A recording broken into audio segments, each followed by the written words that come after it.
ભ્રષ્ટાચાર કરી દેશને બરબાદ કરનાર કોંગ્રેસનો ભરૂચ ભાજપે બોલાવ્યો છે હુરિયો। 2 નંબરનું કાળું નાણું કોંગ્રેસ પાસે એટલે હંમેશા ઈડીના વિરોધની નીતિ રીતે એમએલએ રમેશ મિસ્ત્રીએ કહ્યું છે।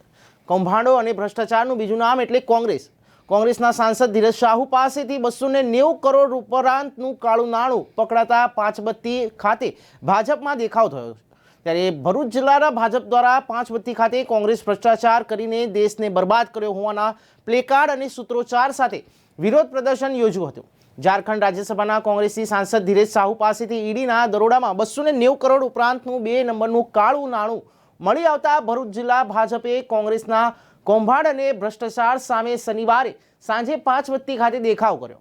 પ્લેકાર્ડ, બેનર અને સૂત્રોચ્ચાર સાથે જિલ્લા ભાજપના આગેવાનો, પદાધિકારીઓ, કાર્યકરો અને કોંગ્રેસનો હુરિયો બોલાવ્યો હતો। ભરૂચ ધારાસભ્ય રમેશ મિસ્ત્રીએ કોંગ્રેસ પાસે 2 નંબરનું કાળું નાણું હોવાથી ઈડીનો વિરોધ કરવાની તેમની નીતિ અને રીતિ રહી હોવાનું નિવેદન આપ્યું હતું। સાથે જ પ્રધાનમંત્રીની ગેરંટી છે કે દેશમાં કોંગ્રેસના મળતિયા પાસે કાળું નાણું હશે તો તેઓ શોધી કાઢશે, જેનાથી ગરીબો માટે કલ્યાણકારી યોજનાઓ લેવાશે।